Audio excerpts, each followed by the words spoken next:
de que cuando una persona a veces es huaquero y muere, digamos, sin saber las causas de por qué se murió, simplemente determinaron de que esa persona que fue huaquero empezó a secarse, ¿no? Y después muere por secamiento, ¿no?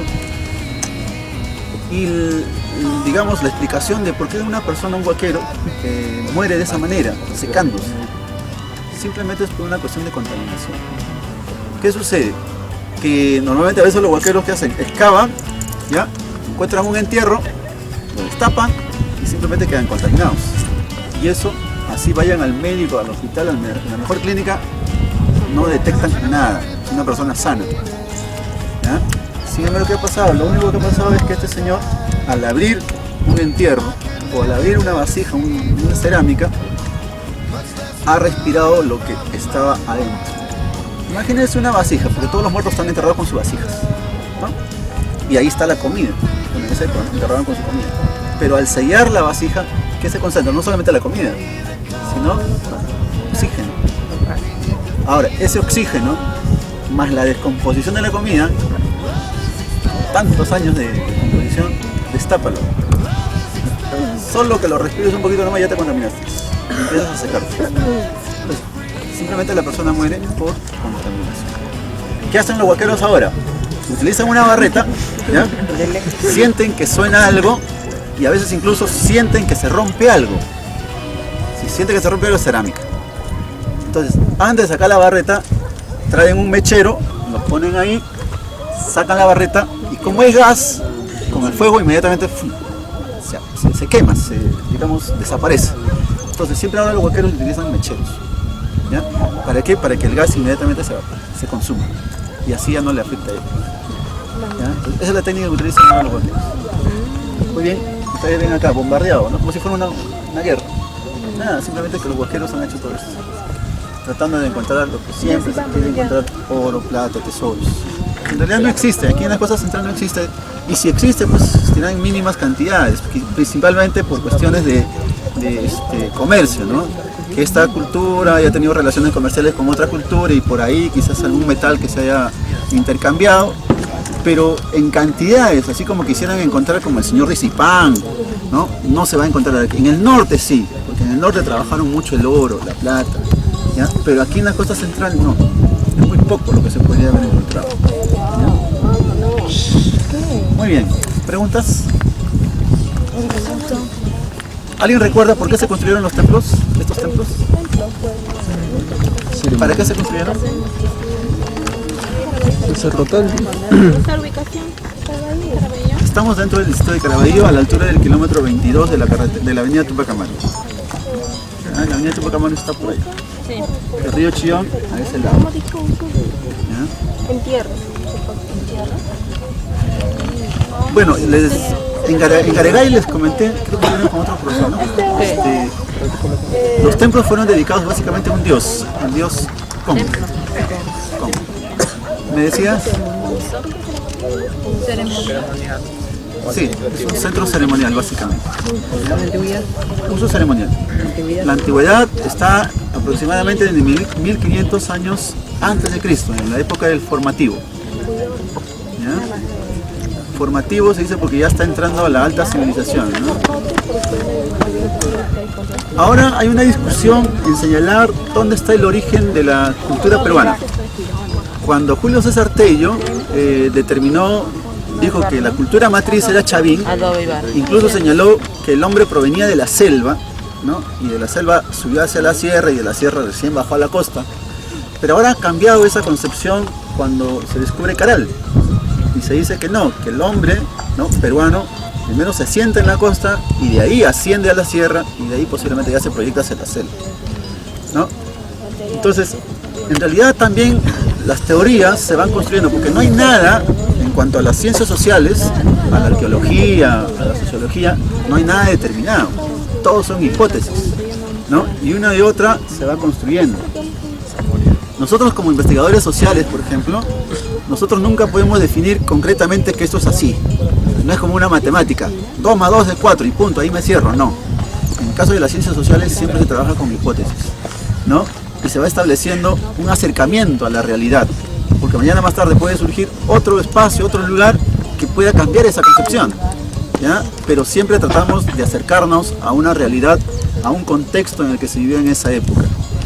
Entonces, Huacoy de alguna manera marca lo que es ya el inicio a la alta civilización con Chavín. Cuando Chavín surge ya, simplemente también influye aquí, ¿no? Y aquí se han encontrado muchas cerámicas con influencia chavín. Eso significa que Chavín también ocupó toda esta zona. Después, porque incluso les comentaba allá en Garagay que esta tipología de planta en U fue copiada por los Chavín. Los Chavín miran a la costa central y copian la planta. Y cuando construyen el templo nuevo de Chavín, lo construyen igualito, con este modelo, en planta en U. Los que han ido de viaje de promoción a Chavín recordarán mucho eso. Esa planta en U. Sí, materiales básicamente el adobe, pero el adobe aquí no es el adobón que hemos visto en el Respiro o en Tamboinga. Aquí los adobes tampoco son cuadrados. ¿Qué forma tienen los adobes? No son cuadrados. ¿Es algún adobe cuadrado? Son semirredondos, como si fuera pan. ¿Ya? Si fuera el pan es el adobe. ¿Ya? Entonces es una forma distinta. ¿Ya? Los antiguos peruanos tenían diferentes formas de construir sus pirámides. Si alguno de ustedes conoce el Parque de las Leyendas, en el Parque de las Leyendas hay huacas, ¿ya? Y los adobes no son de esta manera, no son los adobones que hemos visto. Los adobes del Parque de las Leyendas son adobes pequeñitos, como ladrillos, pero más pequeños que ladrillo.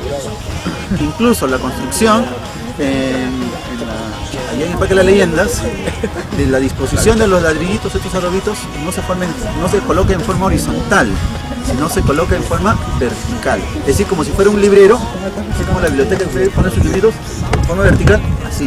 ¿Y por qué esa técnica? Pues básicamente Lima sufre de terremotos, de sismos. Entonces cuando se construía de esta manera las pirámides en forma de librero, un terremoto simplemente hacía que se movían los ladrillos. No se derrumbaba, simplemente se movía por un lado, se inclinaba por un lado. Y eso fue una técnica que utilizaron los de la pintura en Lima. ¿Ya? Imagínense la forma de solucionar un problema, ¿no?, arquitectónico según la geografía donde ellos vivían. Esta es una zona altamente sísmica. Muy bien, construyamos los templos con adobitos en forma vertical. ¿Para qué? Para que simplemente se inclinara por un lado o por otro. ¿Ya? Vamos a acercarnos a ver allá. De descubrir cosas, ¿no? Mira lo que hacen, riegan todas las evidencias, destruyen el contexto. Cuando venga un arqueólogo que quiere hacer un trabajo de investigación, ya para él es muy difícil esto, ¿no? Es muy difícil reconstruir la historia.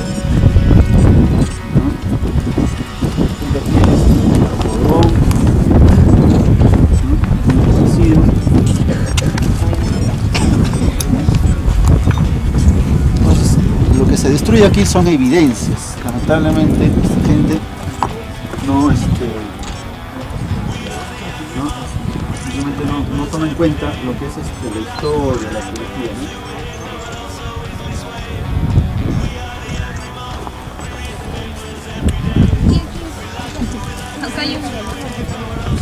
Claro, hay costillas, ¿no? Yo le decía a una de sus compañeras que Julio César Tello, el arqueólogo más reconocido del Perú,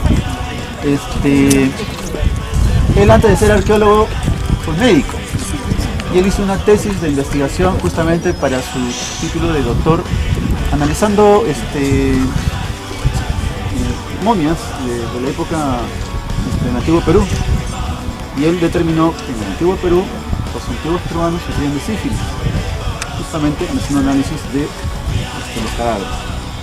Una tesis de investigación. Ustedes que van a hacer futuras enfermedades pueden tomar quizás como tema de investigación precisamente qué enfermedades tenían los antiguos peruanos, ¿no? Determinar por ahí. Puede ser una gran tarea para ustedes, ¿no? O por qué el algodón peruano es antialérgico, ¿no? Tomando el punto de vista de la contaminación ambiental.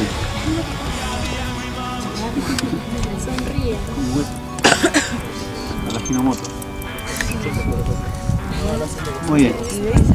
Nos vamos, chicos, chicas. Vamos avanzando.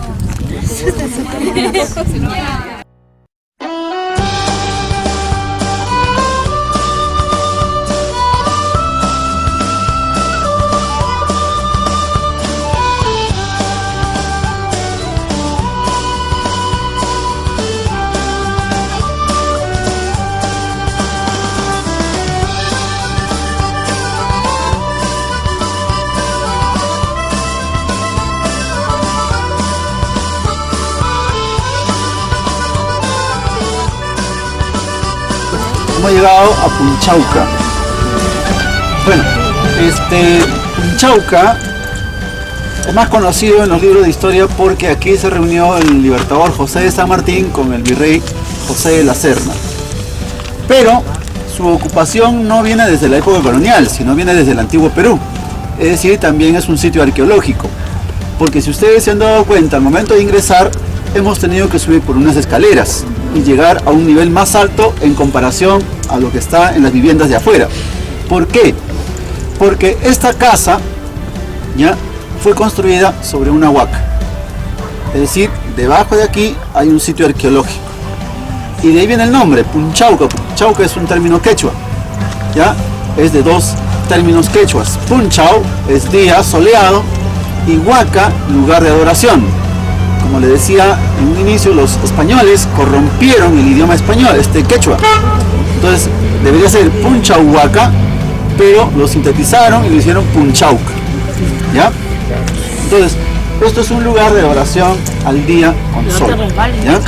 Sobre esta huaca, cuando viene el español Nicolás de Rivera el Viejo, ¿le suena ese nombre a alguien? Nicolás de Rivera el Viejo. ¿Alguien le suena? Pues bien, Nicolás de Rivera el Viejo es el primer alcalde de Lima. Y el primer alcalde de Lima ya tuvo por propiedad todas estas tierras. Entonces, y aquí formó su hacienda al que le puso el nombre de un santo, el santo Santiago. Entonces se llamó Santiago de Punchauca, ¿ya? Santiago es el santo patrón de España. Así como para nosotros aquí en Lima, ¿quién es el santo patrón de Lima? Estamos justo en este mes de octubre. Señor de los Milagros. Pues para España es el santo Santiago. Porque con el santo Santiago, según los españoles, derrotaron a los árabes, a los musulmanes, y los expulsaron de España. Y a los árabes, los españoles le llaman moros. Y con la ayuda del Santiago, digamos, empezaron a matar a los moros. Por eso de ahí se llama Santiago Matamoros. Pero cuando viene a América, es Santiago Mataindios. Justamente, Nicolás de Rivera el Viejo, el primer dueño de todas estas tierras y el dueño de esta hacienda, va a construir una capilla que ya está caído, el techo abovedado, ¿no? Una pequeña iglesia. Y ahí va a colocar la escultura del santo Santiago Mataindios, porque con el santo Santiago pues empiezan a conquistar ¿a quién? A los indios, ¿no? A los indígenas del antiguo Perú, la época de los incas. Pues bien, Santiago Mataindios se convierte pues en, digamos, de alguna manera en un santo que ayuda a los españoles a conquistar el Perú, y no solamente el Perú, sino toda América. Incluso muchas ciudades tienen el nombre de Santiago, Santiago de Cuba, Santiago de Chile. Aquí en el Perú muchos pueblos empiezan con Santiago, Santiago de Chuco, Santiago del Cercado. ¿Por qué? Porque Santiago es el patrón de España y los españoles pues justamente vienen con su santo principal, ¿no? El santo Santiago. Bien, cuando los españoles se establecen aquí y forman sus haciendas, Nicolás de Rivera el Viejo tiene un dominio amplio de todo su territorio a partir de aquí, ¿no? Tiene una visión general para controlar tanto la zona de cultivo como el trabajo de los esclavos. Posteriormente, cuando ya viene la época de la independencia, San Martín y el virrey de la Serna acuerdan reunirse aquí. Inicialmente, este no iba a ser el lugar de encuentro entre ellos, iba a ser una hacienda en el valle de Chancay, ¿ya? En la hacienda Torreblanca. Pero determinaron reunirse aquí, porque era el punto medio entre el Palacio de Gobierno, donde estaba la Serna, y el cuartel general de Simón Bolívar, de San Martín, que estaba en Guaura. Entonces, ambos deciden reunirse aquí, en Santiago de Punchauca. Y en ese momento el dueño era Antonio Gimeno, que era un español muy afín al virrey de la Serna, y se reúnen aquí. El propósito era determinar la independencia pacífica del Perú. ¿Por qué es importante ese momento? Porque en realidad aquí se debió haber definido la independencia del Perú. Si se hubiera aceptado la independencia pacífica, no hubiera sido necesario que venga Simón Bolívar al Perú. No hubiera sido necesario la batalla de Junín, la batalla de Ayacucho, nada. Aquí se hubiera definido todo. Pero ¿qué sucedió? Que cuando llega el libertador San Martín al Perú, el virrey se llamaba Joaquín de Pezuela, un virrey nombrado por el rey de España. Pero como Joaquín de Pezuela digamos, no hizo mucho para detener el avance de San Martín, los generales, los militares, se molestaron con el virrey y lo sacaron del puesto, es decir, le dieron un golpe de estado, digamos. Y entre los mismos generales, entre todos ellos, nombraron a uno como nuevo virrey. Y ese nuevo virrey fue José de la Serna. Entonces José de la Serna se reúne con San Martín aquí y conversan para buscar la independencia pacífica. Sin embargo, San Martín le plantea algo. Le dice, mira, ¿por qué no traemos un príncipe europeo y que gobierne el Perú bajo una monarquía? Pero una monarquía que tenga un congreso, y este congreso saque una constitución. Por lo tanto, se iba a establecer un gobierno monárquico, pero bajo una constitución, una monarquía constitucional.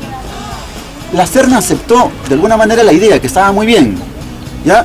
Pues que venga un rey y que gobierne bajo una constitución. Sin embargo, la Serna no podía decidir por él mismo dar la independencia pacífica del Perú. Porque ¿a quién le debía el puesto? ¿A quién le debía el puesto de virrey? José de la Serna. A sus generales. Entonces, él tenía que consultar con sus generales para decidir si la independencia la iban a otorgar pacíficamente o no.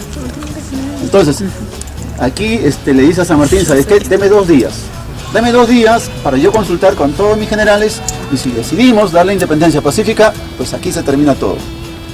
¿Y qué pasó? La Serna conversa con todos los militares y los militares dicen no. Nosotros tenemos cerca de 300 años, tenemos un ejército que domina todo el Perú, por lo tanto este ejército de San Martín lo vamos a aniquilar. Y todo militar siempre quiere el triunfo en el campo de batalla. Eso es lo normal en un militar. Por eso es que los militares no aceptaron básicamente la independencia pacífica del Perú. Pero se equivocaron porque después los ejércitos libertadores van a derrotar a los ejércitos españoles. Entonces, de alguna manera, Punchauca se convierte pues en uno de los hitos donde 2 continentes, tanto América representado por el libertador San Martín y España representado por la Serna, se encuentran aquí, ¿ya? Y Punchauca está considerado incluso como la sede diplomática intercontinental. Son 2 continentes aquí, en este espacio. El problema, así como hemos visitado todos los lugares arqueológicos, y este es un lugar histórico, también abandonado, ¿no? El lugar donde nosotros estamos es en la zona de servicio. Aquí estaban los esclavos. No entraban por donde nosotros hemos entrado, ellos entraban por la escalera lateral, que está acá al costado. ¿Ya? Aquí el hacendado entraba con su carreta, acá lo guardaba con sus caballos, era caballeriza. El patio principal de la casa estaba al centro, las habitaciones a los lados, ¿ya? Y ahora vamos a ir a conocer cuál fue el ambiente donde conversaron estos 2 personajes, ¿ya? Esta reunión se realizó el 2 de junio de 1821, ¿ya? 2 de junio, es un mes antes de la independencia del Perú, ¿ya? El 2 de junio de 1821 los 2 líderes se concentran aquí, conversan, fracasó la negociación y San Martín decide entrar a Lima y José de la Serna decide irse de Lima, ¿ya? Se va hacia el centro. Entonces por eso que San Martín entra a Lima tranquilamente, sin oposición, porque todos los españoles salieron y se fueron al centro. Y allá en el centro los españoles trataron de reunir a todas sus fuerzas, por eso que las batallas, cuando llega Simón Bolívar, se desarrollan en la sierra, no en la costa. Se desarrolla en Junín y se desarrolla en Ayacucho, porque todos los españoles se van para allá. ¿Ya? ¿Se dan cuenta? Entonces vamos a ir un poco a conocer el ambiente donde se desarrolló esa conversación. ¿Hace cuántos años estás? Como le decía, la casona fue construida cuando llega Nicolás de Rivera el Viejo. Él llega en 1543. ¿Ya? Esta casona empieza a partir de esa época, 1543, siglo XVI. ¿Ya?